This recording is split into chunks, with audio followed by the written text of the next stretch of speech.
Let's see here. Doesn't usually take this long. I'm on Be Live.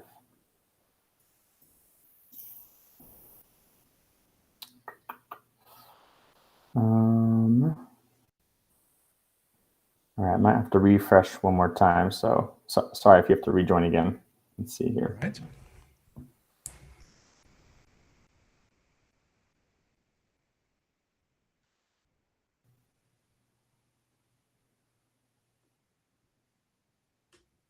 Hopefully you can still hear me. I can still hear and see you. Yes, perfect. Yeah, it doesn't usually do this. We'll give it another 10 seconds or so. All right.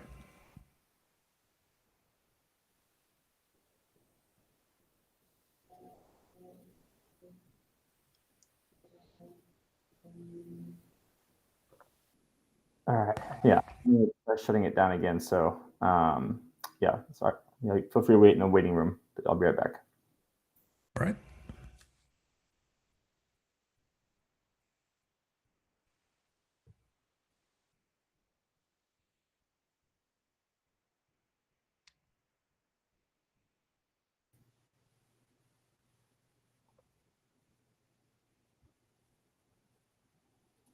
Okay. All right, now let's try clicking the start button.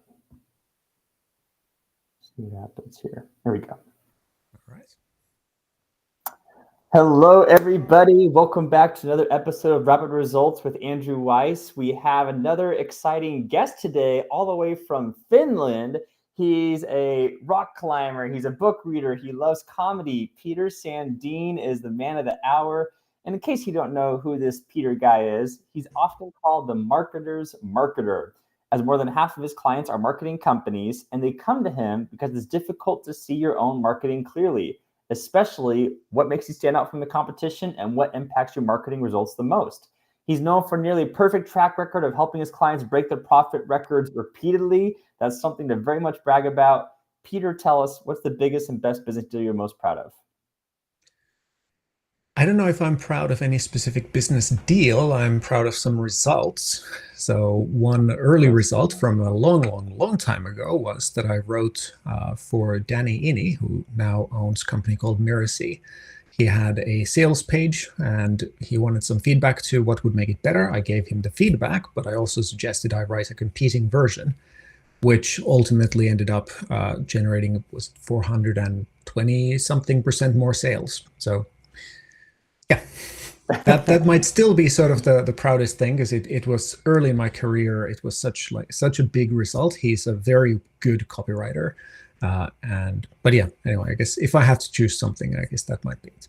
No, that's definitely something to brag about, is writing copy better than an 8-figure business. That's and 400% better, 420, which is kind of funny, that number that was chosen, but repping 420. But anyway, so that's super awesome. So tell us, so here you are at the top of the mountain. You're like one of the top copywriters, marketers, probably in the world, because there's not many 8-figure businesses out there. Tell us, what's the mindset that helped cause you to be one of the best at what you do? I guess just always what has helped me. I don't know if this works for everyone, but what has worked for me and what everything I do is based around is focusing on simplicity and consistency. I haven't reached 8 figures myself, just to be clear. I think what you said could be misconstrued as that. Not quite, unfortunately, but yeah, I go for really looking at what's the simple thing that makes something work, and how can we make it more consistent. So there's a lot of people, and I don't think it's a worse option at all, but a lot of people in marketing industry focus much more on like doing one big project or one quick project so that we see quick results, fast wins. And obviously those are great, but I'm more fascinated about how can we create a situation where we maybe even double profit each year for multiple years in a row. Or obviously, if you're a 9-figure company, we're not going to double your profit each year for many years in a row, but maybe we can see 25% each year or 50% each year. Or with smaller companies, like I have just one that I think they increased their profit by like 20 something X in 1.5 years. And that's not too uncommon. Like that's on the higher end, but it's not that uncommon. And I mean, now they're in the like, I don't know, they're not quite at 8 figures, but like it's not like trivial amounts either.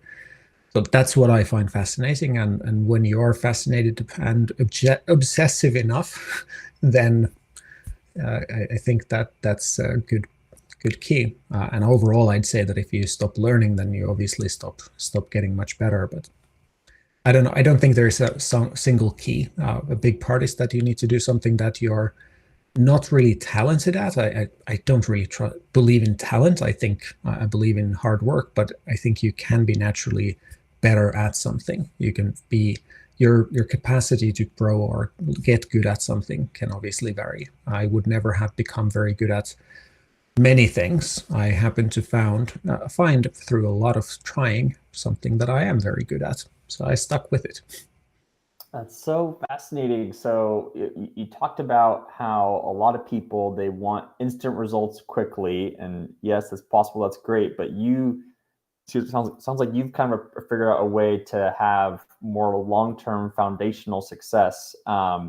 So that was going to be one of my other questions, is like what most people get wrong about marketing, because I'm sure when people hire you, like, we need results tomorrow. Like, what, we just hired you yesterday. Why aren't you bringing us money already? Like, so tell us how this strategy, this method, how you approach this of like creating this, I guess, both short-ish term and long-term success. Well, a big part of it is I do two things. One, and where I usually start, is messaging, which includes looking at, well, who should be your target audience? How do they actually see their own problems that you can help with? What do they care about? What don't they care about? What do they expect, believe, fear, worry about, hope for? What do they compare you to? How do they see those comparisons? What do they care about that you do differently? And so on and so on and so on.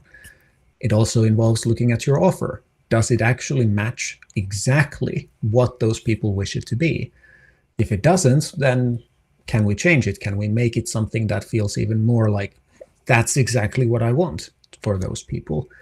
Then we can figure out the messaging, as in narrow down on what are the most impactful things. And when you know that, when you know what are the most impactful things you can say with marketing, you can make your marketing usually easily exponentially more effective than it used to be, because very few companies are actually narrowed down or focused on the most effective things they could say in marketing. Even if they get reasonable results, there's usually quite a lot of room for improvement. So that's sort of the first component of it. So getting that foundation really strong, not just good, which it is. Obviously, if you reach 8 figures, 9 figures, even if you reach just 6 figures, you need to do some of those things right. But if there's a big difference between doing them okay and doing them really well. And then from there, the other thing I do is look at the very big picture of marketing. I'm not a tactical specialist. I don't have a favorite strategy. I don't care if you use Facebook ads or not. If it makes sense to use it, then I think you should use it. If LinkedIn is a better platform for you, then screw Facebook, let's do LinkedIn. So I look at it just from the point of view of like, well, everything we know about the business, about the offers you sell, your past results, your resources, your skills, your everything, your target audience, price points, and so on. Just what makes the most sense. And we do that with the plans as well. So a lot of what I do is just risk mitigation. It doesn't come off that way, but that's what I do a lot of with clients. I steer them away from little mistakes that they're not really mistakes, but rather, let's not do that thing. Let's do this slightly different thing, because then we avoid 3 potential things that might go wrong. Or another thing that I look at a lot of is, since we want consistent long-term growth, it means we have to be able to adjust. In other words, we need to be able to evaluate the results and make good decisions based on that, which means we have to make decisions that lead to good data. We need to get good data so that we can evaluate it well and make good decisions based on it. Something that I found a lot of marketing companies don't really put a lot of emphasis on. So a simple example of this is that if I advise a company on like let's start some advertising campaign. My usual go-to method in the beginning is that we narrow down the targeting as tight as we can. Basically, we're trying to show the ads to just the absolute best selected audience. The point is that if it doesn't work, we don't need to think about, is the problem just we're just too broad with the audience? I mean, that's not that unique. I'm sure many others do it, but when you do that with a million things, it does lead to pretty consistent results because there's so many fewer variables to be concerned about once we see the results. So the evaluation can be much faster. I mean, it just takes 15 minutes instead of 15 days. And we can get much quicker to actually the right solution. So if and when something doesn't work, because inevitably something doesn't work as you hoped, and even if it does, we can still improve it. If you can do that optimization significantly faster. So instead of needing to wait 2 weeks for some results and then spend 2 months implementing something new, you can do that all in 2 days or 2 hours. You can see so much faster improvement in everything you do that then breaking your records is not, it's more of an expectation. It's yeah. Well, and so tell us, you're talking about being able to know something within 15 minutes versus 15 days. What was that you were talking about? So for example, the audience thing in advertising, if we look at the advertising results, if we already targeted the absolute best possible audience, then it takes 15 seconds to say that we don't need to worry about that. We already targeted the absolute best, most likely buyers.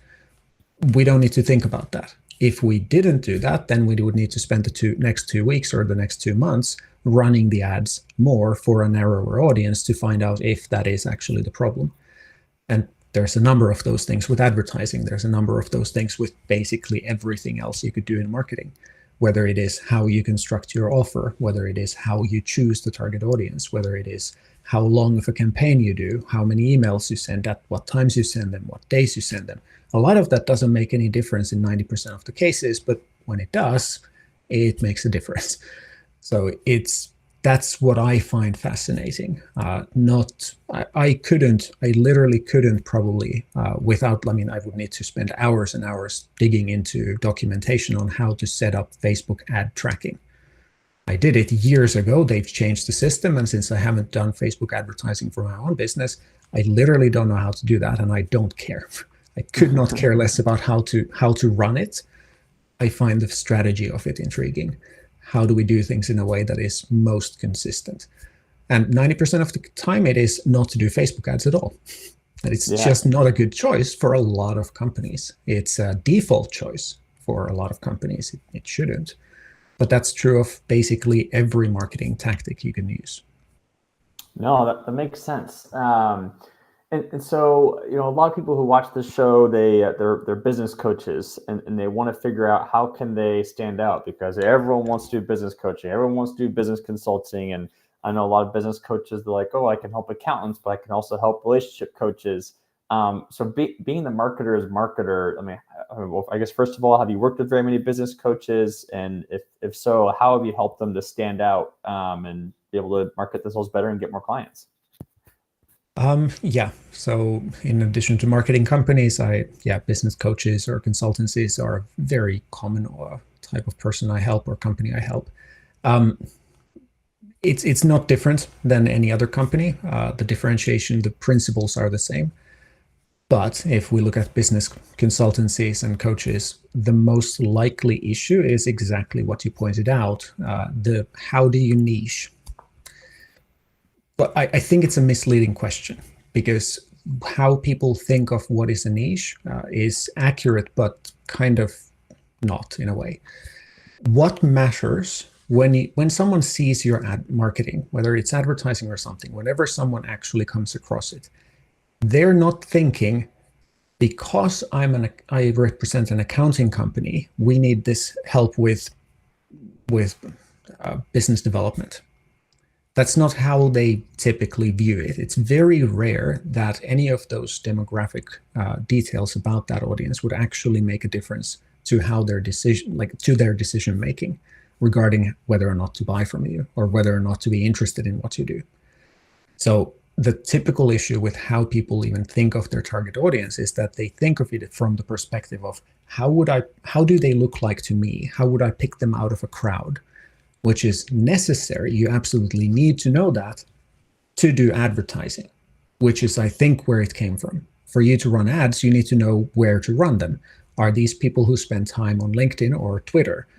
Or do they read a specific magazine or watch a certain movie? Or, like, you need to know that stuff to be able to choose where to do marketing.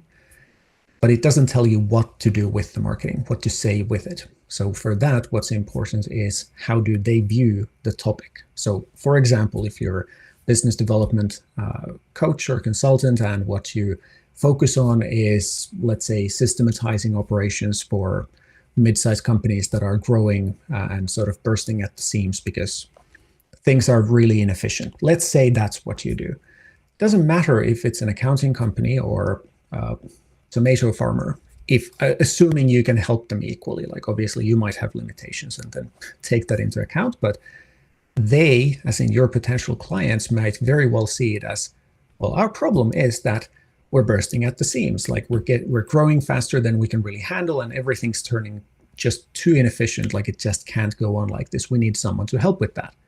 Notice how there was no mention of whether they're an accounting company or a tomato farmer. Yeah. And that's the part that usually, not quite always, but well over 90% of the time ends up being the solution. So people very often seek me out because I do this specifically when they have that problem of, I don't know how to choose my market or my niche or define my target customer. Very, very, very commonly, the problem is that they've been trying to do it with this idea of, like, I don't know how to describe how they look like to me. But that becomes usually a relatively easy question if you can define, and that's a big if, but if you can define how they look at you or the thing that you help with, then it becomes, well, okay, you might have 7 different niches or 7 different markets, or maybe you then still narrow down to just one. But it's sort of a secondary question, whereas people try to answer it first, and it's a damn difficult question if you try to answer it first. No, that makes sense, and I like that. Just like going back to, it's like marketing around unique ways that what makes you stand out, and it doesn't have to apply to just accounting or tomato farmers. Just like the kind of clients you want to work with in those fields that are the similar themes across different fields. That's definitely very, very fascinating. And so that kind of brings me to the next question as well. That, when people think of marketing, they're like, oh, how am I going to do this market research? Oh, how am I going to do these ads? How am I going to put myself out there? Like, and obviously they want to serve, they want to get more clients, they want more income. How do you help make marketing fun? Like, how do you make it exciting to say, oh, here's some fun ways to research how to get new clients and how to have fun researching how to create your message stand out, essentially? How do you, I'm curious your thoughts on that. Well, a big part of it is, and this also aligns with efficiency, is to look at, well, what do you already know how to do? What do you have the resources to do easily? What is something that has already worked for you?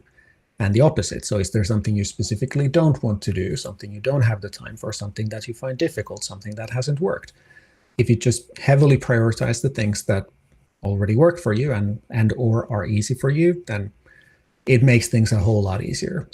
The other part is that I think, I don't have any actual proof of this, but I think that for a lot of people, when they struggle with marketing, as in like just getting to it, it's either because they don't really know what they're doing. So they are all the time questioning whether they're doing the right things.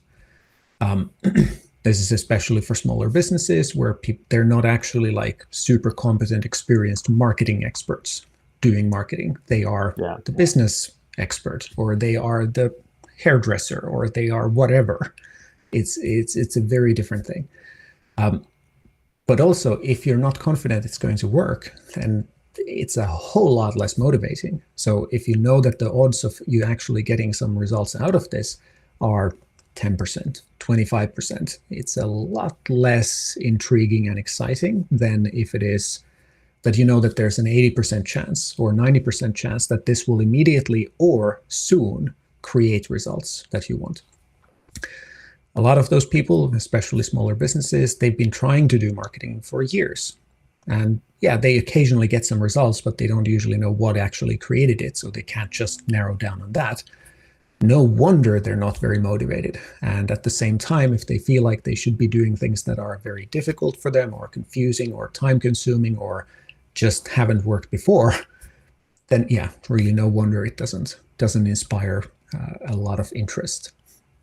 That makes a lot of sense. So it's hard to have fun at something when you don't know what you're doing. But then once you have a sense of what you're doing, who you're serving, it becomes a lot easier to go, oh, yes, I can wake up in the morning and have a full sense of relief as I go throughout my day. So that makes a lot of sense. And usually I can do a lot less of it.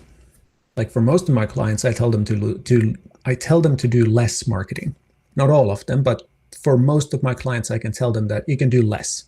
Wow. Because a big part of what they do isn't actually the part that creates results. So if we go to bigger companies, this is less and less common, although there are lots of notable exceptions to this. But typically, if we're talking about multiple 6 to multiple 7-figure range, they tend to do a lot of things that aren't actually creating results. And they don't know it because they don't really see the whole picture, like they are not marketing experts. They don't have a way to really conceptualize all of it, or they don't see how do these different pieces play together to create results, and which ones are the pieces that don't really contribute anything. But also they often don't have good ways of measuring impact. They might see things like, this is getting fortunately a little less common, but they might be tracking things like followers or clicks or I don't care. I care about how many quality leads you get.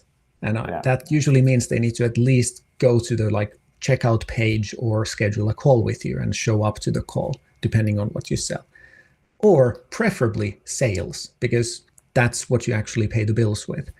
So just unfortunately, especially for those slightly smaller companies, it's pretty hard often to track things based on just sales because they get so few of them and they are so haphazard and they don't even know where those few sales are coming from necessarily.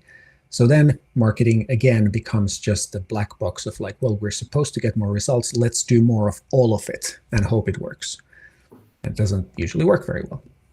Well, and so tell us a little bit more about how less is more. Give us some examples of that and what that looks like.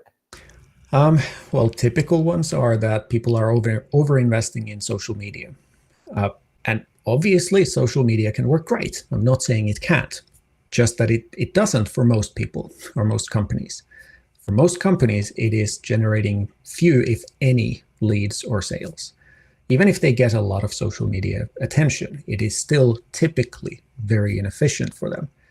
A very surprisingly common issue is that the audience they're reaching is just totally wrong. So, for example, in the business space, a very common issue is that people make content that gets they get incentivized to create content that gets a lot of shares and lots of views.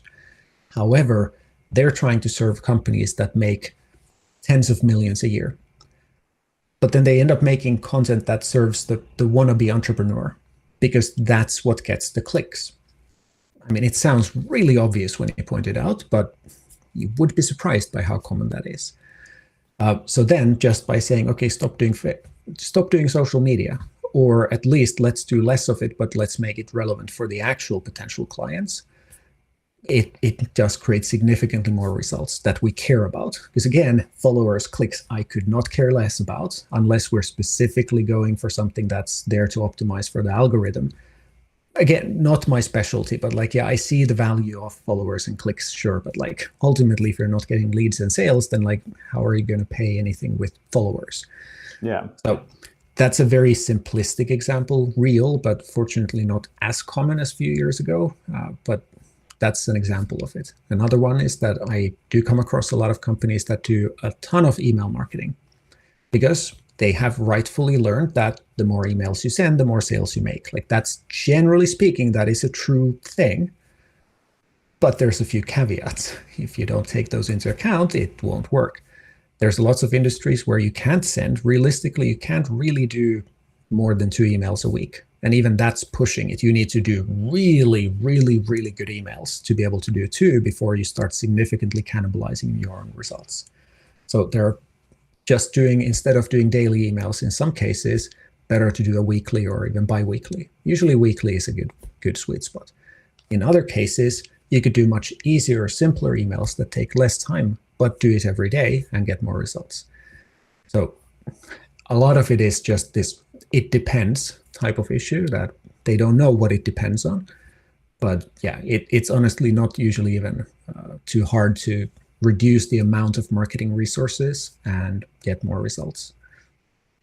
Interesting. And you bring up a good point too about, I mean, and maybe every client is different and everything is different, but is there like a go-to marketing way of getting clients? Like, I mean, but maybe there's not an answer to this, but I'm just going to throw the question out there. Like, oh yeah, as long as you do social media plus email marketing, you should have unlimited clients. Or no, you have to go to at least 5 events per quarter to get all these clients. So I'm curious, is there like a go-to method for getting clients that you recommend, or is just really everything situational? Okay. No, there's a handful that, like, if we're talking, correct me if I'm wrong, but I think we're talking to an audience of like not huge, but also not absolute beginner companies in the business consulting space. Like if we're in that, then like, yeah, there's a handful of options that can work really well.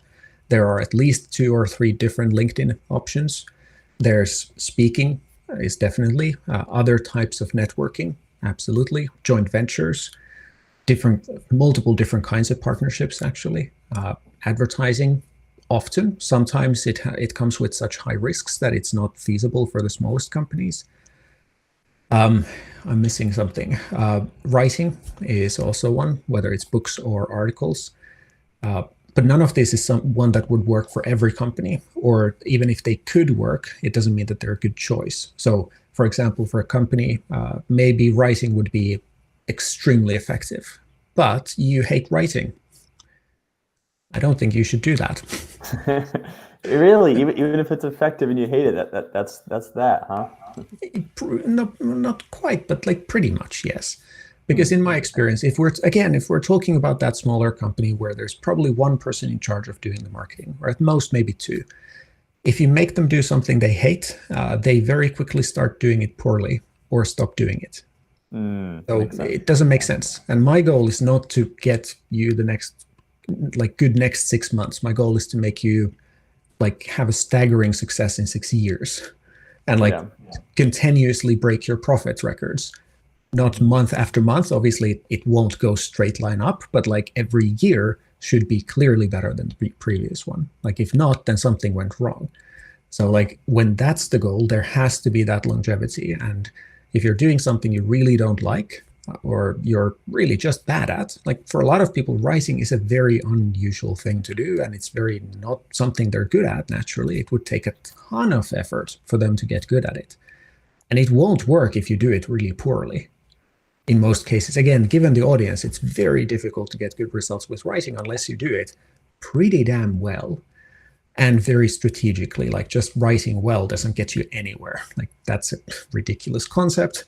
But yeah, it needs to be good and effective. And if you're not reasonably good at writing, then it's going to be exceptionally difficult. So it's much more efficient to do something that is objectively slightly less effective for your company, but you're already good at it.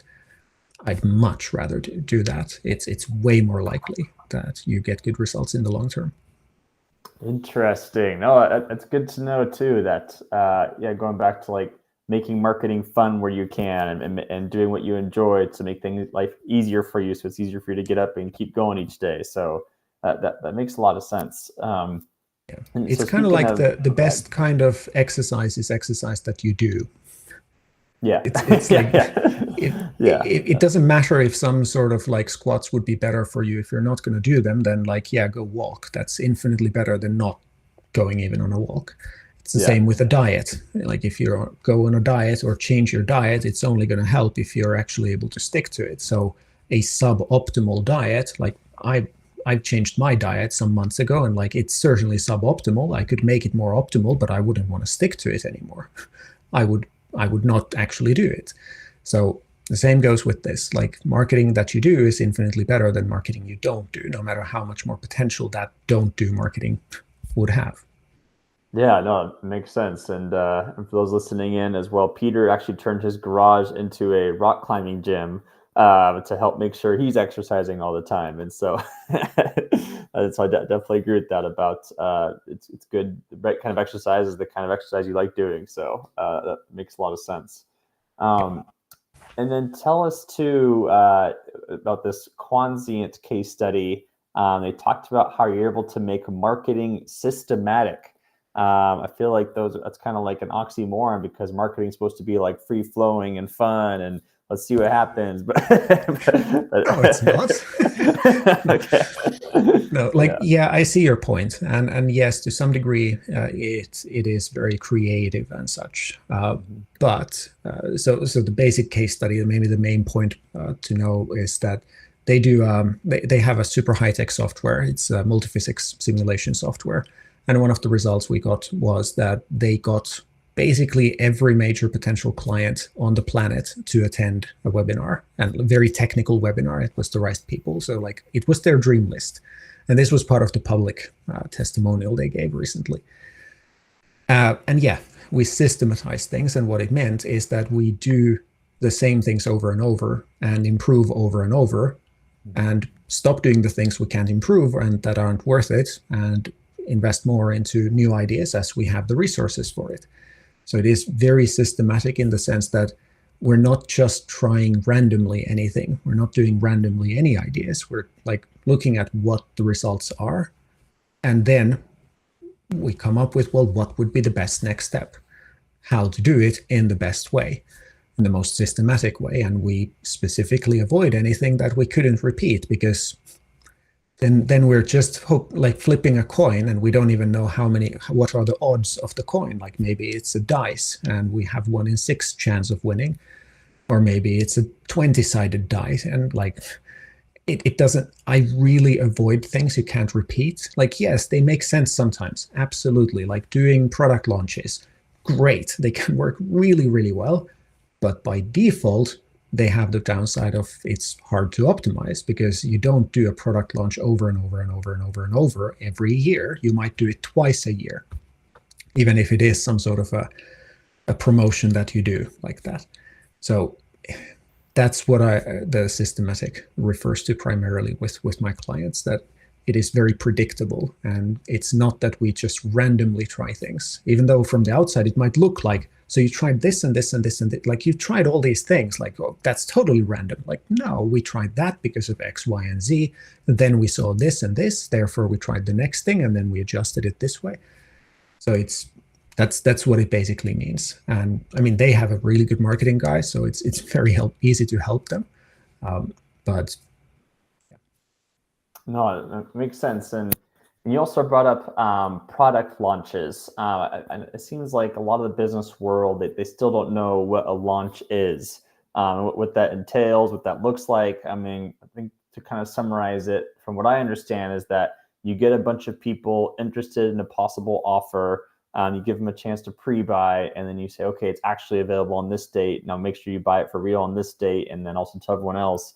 How would you help define or summarize what a launch process looks like? well, it can look like exactly what you described, but what I was now loosely and maybe incorrectly sort of referring to was this idea of like, let's make something available for a short amount of time, or at least promote something very heavily for a short amount of time. Typically, not necessarily, but typically there's some sort of a deadline attached to it. So you have to buy before this date, or you can't buy, or if you do buy, you pay more and get less, or something. Yeah. The intent is that then you can build a lot of hype around this one thing. You can get maybe partners to promote it. You can sort of somehow sort of justify a discount or whatnot. Like there's a bunch of reasons to do it. And especially if you have a new offer or new product, yeah, it kind of makes sense to do it to some degree. Like it can work really well. Like there are many businesses for whom it absolutely makes sense. And it can take many formats. The simplest option is that you just send an email to your clients and say that, hey, I'm looking, like I'm going to start offering this sort of a service. I have space for 3 companies to take part in this initially. Let me know if you're interested. First come, first served. like that could be a launch. It Mhm. in very loosely defined, because then you can repeat the same thing later on. You just say that, hey, this service that I've been offering to a maximum of 3 clients at a time, there's one opening. Are you interested? It doesn't really look like a normal product launch, though, if it's like that. A more common launch formula, especially in the online marketing world, would be like, there's 100 affiliates blasting everywhere about this, like, hey, go watch this, like buy this book or download this free book, and then you need to join an email list, and then you start getting 15 emails a day that direct you to videos and webinars and boot camps and whatnot for the next 2 weeks, until suddenly there's like, hey, if you don't buy today, you'll miss out forever and you're going to be miserable. I mean, that's the other extreme, and like both can work. I avoid that extreme because it's difficult to optimize if there's so many moving pieces. So even for like online marketing companies that do a lot of those traditional launches, in my experience, it just works better to keep it fairly simple. It's so much easier to see what worked and what didn't, and then adjust for the next time. That I just haven't seen that it would be worth the risk of doing something really complex. And like, so having like, there are companies that do like, they publish a new book, then they do like 3 or 4 different webinars and a whole boot camp of like 3 or 5 days of live teaching within one launch. And on top of that, they have probably at least 150 different emails, because different people get different emails based on what they did and didn't do within the launch. And then they have maybe 80 or so different landing pages and sales pages. I mean, it's ridiculously difficult to actually manage all of that.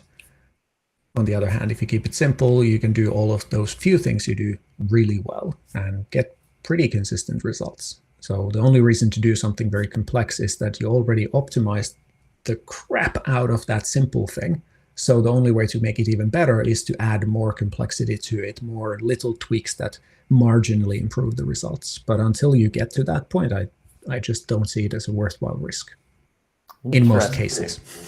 No, that's a very cool breakdown you just did. Just like all the different variations of launches and why to do them and things like that. So yeah, thank you for summarizing that. That's a really great way of describing it for sure.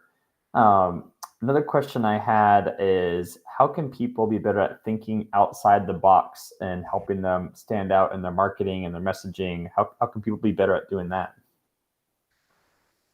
Well, two, I'd say very different questions. One is how do you think out of the box, and how do you stand out? Oh, If you want to think interesting. outside of the box, I'd actually say that like think more systematically. That's usually the part that people don't do enough of. So they end up thinking of more like word association. I mean, I'm exaggerating for comedic effect, but basically they are just like, oh, I should do marketing. Well, I've heard of this thing. Let's do that. I mean, obviously it's not quite like that, but an exaggerated version. Whereas the alternative would be that you look at, well, we've gotten these results, hence like this specific thing could be improved. What would improve this specific thing? Okay, let's look into 3 different options that could improve this one specific thing. Out of these, what are the pros and cons? Let's pick one. That, even though that's the furthest thing from out of the box thinking, is quite often out of the box thinking in many cases, because the alternative is so much more common. Mm. But going to how to stand out from the competition, I think that if you just, for a simple answer, I'd say this: think of your target audience the best you can. And if you can't, then get help with it. But think of your target audience and look at what would they compare you to? What are the alternatives? Not just your direct competitors, but what are the alternatives? Common alternative, for example, is to keep doing whatever they've been doing so far and just deal with whatever problems they have. Another option is to hire another employee. That is often maybe not a direct parallel, but sort of like a way of dealing with inefficiencies or growth pains, or maybe things are not working well in one department and, well, let's just fire one guy and hire another to replace them. That's a solution. Similar to hiring you or your company might be a solution. So like think of what are actually the things they compare you to. Then you can look at, well, how do they view those alternatives? like truly how do they view them, not how would they describe them publicly. So for example, just keep doing what they're doing now, they wouldn't publicly describe it as, well, it's kind of a stupid idea because it's not going so well, but we're stubborn, so we're going to keep doing what we're doing. Like, that's not how they would describe it, but that's ultimately how what they see it as is safety, simplicity, the lack of a risk, because we know what the risk is. There's no unknown risk to doing what we're already doing because we know how it makes things go wrong and we can manage that somehow. So basically, zero risk is often what you're competing against. Then you can also look at, well, what are the positives of those things? Because if they already associate, for example, extreme confidence or low risk to something, then if you claim that yours is risk-free, it's not different. I'm not saying don't make your offers risk-free if you can, but it's not necessarily something that makes you stand out at all, because you might be compared to something that your target audience perceives as risk-free already. No matter how much you and maybe even them would objectively agree that it's not risk-free, but it might feel like it.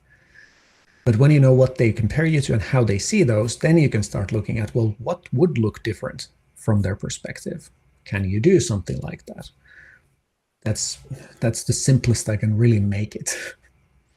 No, that makes sense, and that's a really good explanation of things. And so, thank you for walking us through all that. Um, and then I'm curious too. Like, I want to hear another case study. Like, what's obviously it was awesome when you're able to outright a 8-figure company and give them 420% better sales. They weren't an Tell us. 8-figure company back then. They are Oh, now, I but see it. still.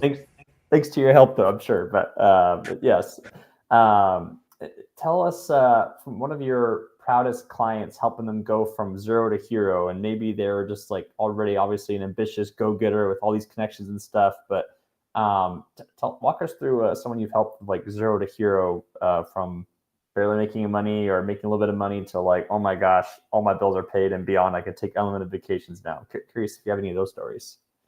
Sure. So I don't work with so many people like that anymore. I do occasionally, but it's not my primary audience anymore. But a few years ago, I worked with one guy who was basically a relationship coach for men. And he was just getting started. And the basic principle was just like take responsibility for your own shit. Like that's what you Yeah. could like simplify his point to. And there Yeah. was a lot around it, but essentially like he was just helping people see that, yeah, you just need to, actually take responsibility of your own Yeah. feelings, what you want, get clear about those things, and then be reasonable about it and so on. But yeah, he was just getting started. What we got to, if I remember correctly, was that we went from not zero, but like very nearly zero to about 6 figures in maybe a year, maybe 1.5 or something, like before he Wow. was making 6 figures in a year. I might be off, but it wasn't too far away from something like that. And basically what it was about was, again, very systematic steps, nothing very special. Like he was a good writer, so we used a lot of writing things, both in terms of emails and in terms of otherwise marketing. We didn't do a crap ton of social media. Like, yeah, he had social media Really? accounts, but it wasn't like, oh, social media is somehow the key to this. So I don't know what to tell about it because a lot of it is, well, it's completely meaningless for most companies because most companies are not exactly like that. But if you want a case study, then that would be a case study. But I think one thing to note about those cases where you are starting from very little is that you probably have a day job, which means that the time you have for the business is even more limited. So you have to make it more count more. It has to be more efficient. And the efficiency overall is very undervalued, I would say, in business. Like the more efficient things are, the better. But it's even more necessary. Like you're not going to move anywhere unless it's efficient if you have only a few hours a week to spend. So then, I mean, obviously, I'm very biased, but I think it makes especially much sense to get someone to help you with it so that you are focused on the right things. And of course, there's many programs and such you can go through. It doesn't have to be a huge investment, but just focusing on fewer things and making sure those actually count for something is kind of a prerequisite for getting anywhere. Otherwise, it's going to take a very long time. Interesting. And it definitely fascinates me the fact that he didn't have to or didn't use social media that much, because you'd think about relationships would be a very visual thing you have to leverage social media with. But it sounds like he probably used email because he enjoyed email marketing and knew a little bit about it, and Nope. enjoyed writing emails. Nope. Nope. No, we started, I think, from scratch. This was years ago, so I might remember wrong. Maybe he had a few subscribers, but no, he wasn't like a great email writer or something. Like, he was decent at writing, but Mhm. I don't know, do you count YouTube as a social media platform? If you do, then yeah, he used social media. But I don't Gotcha. remember whether or not he had a Facebook account. Probably did, but like, it certainly wasn't some sort of heavy emphasis, or Instagram or something. Like, those were not a major factor. YouTube was, and it was a way of getting people to the email list. Hmm. Like, Gotcha. but yeah, my point really is that the smaller the company, the more necessary it is that you don't do a lot of things, because you Yeah. don't have the resources for doing a lot of things. You have to do very few things, but make those count. And that's unfortunately the opposite of what a lot of companies do, or a lot of individuals especially do. They've heard that, oh, I'm supposed to do Twitter and LinkedIn and Facebook and Instagram and 7 other new social media accounts I've never heard of, and advertising and joint ventures and webinars and videos and so on and so on. And you can't. Like, realistically, you're not going to do any of those well if you do all of them. So you have to narrow it down. So if your list of things you do takes more than one breath to explain, like, you're probably overcomplicating it. Interesting. Oh, yeah, going back to the KISS method. Keep it simple, stupid. It sounds like more people need to do that more often. Yeah. Hilariously, I mean, I'm Finnish, but for some reason, I've known the acronym KISS since I was like 5 years old, and I've loved it Really? ever since. Like, before I remember, like, before I knew how to speak English, I knew that, and I always found it just somehow hilarious. I mean, as a kid, I would find silly jokes hilarious, and I found somehow the KISS just hilarious. And now for the last, I don't know, 13 years or whatever I've been doing this full time, that's been pretty much the motto. I don't really use it actually, but that's it's a very good idea. Just KISS. Yeah, well, and speaking of hilarious and funny things, I also saw that you're also very into comedy, and you enjoy laughter. And so, take it away from all this marketing and business stuff, I'm curious, what are some of your favorite jokes that you like to tell in general to get people to have an instant laugh or chuckle? Any I go-to jokes I that you don't have? really do jokes. I don't Oh, remember when I would have told a joke. I like okay. watching stand-up comedy, and like, yeah, I make Yeah. jokes when I work with clients or otherwise, yes, but I don't have, unfortunately, a repertoire of jokes. I wish I did. Maybe I No should worries. start creating one. But yeah, What is like, there I any like stand-up comedy, and like, my favorite there would be Daniel Sloss. Daniel Sloss? I'll have to check him out. What are some of the things he talks about, or anything that's funny that you remember that he says? A lot of things, but a lot of it is potentially not suitable for public airing. Okay. As many stand-up comedians, he doesn't exactly avoid foul language. But yeah, Gotcha. he's the Yeah. reason why I think he's brilliant is the way he does comedy, not necessarily the individual jokes, but just the way that he approaches it as a art. And like, I saw him recently live, and he was talking about how he is like, finds it somehow hilariously dumb how many comedians stumble into topics they're not supposed to talk about. And he made a case about like how he referenced Gaza in a way that made everyone laugh, which is, and he made it as a like point that like, there's nothing you can't talk about, but you need to set it up right. And then he made Mhm. that like as just an example of it, and it was maybe 3 words. So like, that's why I liked it. He's very good at seemingly understanding what makes comedy work.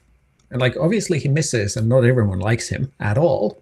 Yeah. That's the nature of comedy as well. But I happen to like his jokes, but I also like the approach he has, even if I didn't like his jokes. Well, I think that goes back to marketing too, because not everyone's going to like your marketing messages, and that's the point Yep. there as well. so, so it's Yeah, it's another analogy for life, I guess, is comedy and marketing. So funny how that works. And then also so going back to the marketing business questions, I saw that you said you have a nearly perfect track record on helping people become profitable after they work with you. I'm curious, why is it only nearly perfect instead of perfect? Is it because some people pay for your services and then ghost you, or they just kind of give you the middle finger whenever you give them advice? Or I'm just curious what that gap is between nearly and the perfect. Um, well, I would say my skill, because I'd rather say it's my skill than that it's something else. Because if I think that it's something else, then I think I'm pretty arrogant and I won't improve. So Gotcha. if I look at, there are cases where I think that, well, I shouldn't have started working with a company Hmm. or an individual. This was especially true with individuals because I in hindsight, I could see that I couldn't provide the help they needed. So, for example, there was one person who had severe ADHD, and within 2 or 3 months, and it just became clear that like they're not able to follow the steps that I'm laying out for them. I don't know necessarily if it was because of ADHD, but like they were open about having severe ADHD, and like it certainly looked like that was a hindrance. If I would have just been a little more careful, I probably wouldn't have started that. Or another one who just refused to follow up my advice on how to record a video. And in hindsight, I look at it as maybe I should have come up with some idea that doesn't involve video because he struggled with video. And ever since that client, I've been very careful not to ask someone to make video unless they are actually up for it. And it was this was, I don't know, maybe 7 years ago or some 8 years ago or something. And like, lesson learned, I'll be way more careful about having people do things that are difficult for them. Sometimes it is that they just won't take my advice. It does happen. So whether it is like, well, right now I've worked with a client who probably won't have a year-on-year growth now, even though we have worked together for over a year. And they agree, largely because even though we have from the very beginning talked about expanding to a new market that is basically infinite compared to an extremely small market where they already have, if I say 30% market coverage or something, I'm not too far off. So like there just wasn't that much room for growth. They just haven't. And like there's various reasons why not. And I can look at it also as, well, maybe I should have been a little more forceful. Maybe I should have highlighted more the odds of exactly happening what has now happened. I could foresee it, but I didn't maybe make a strong enough case about it. I don't know. But like, and of course, sometimes it is just that, well, maybe we just missed something. I mean, you can't have 100% certainty no matter how well you do things. And maybe if I want to be arrogant, then I would say that, well, they just didn't give enough time for optimization and figuring it out, that they stopped after 9 months instead of giving it 2 years that it may have taken for us to really find out what it was that would work. Hence, it's nearly perfect. It's certainly not perfect. There are cases where it doesn't work. But yeah, that's the answer to it. No, it makes sense, and I appreciate that the humbleness you have, but also like the subtle confidence that like, yeah, you're usually right most of the time. Of course, there's always extenuating circumstances, but and then obviously things are outside your control. And then obviously, yeah, I think also if you try and call yourself a perfect coach or perfect expert, no one will believe you because I don't think there's such thing anyway. Yeah. Yeah, and especially in this market, marketing is probably the most hypey market, maybe after diet pills. So like Yeah.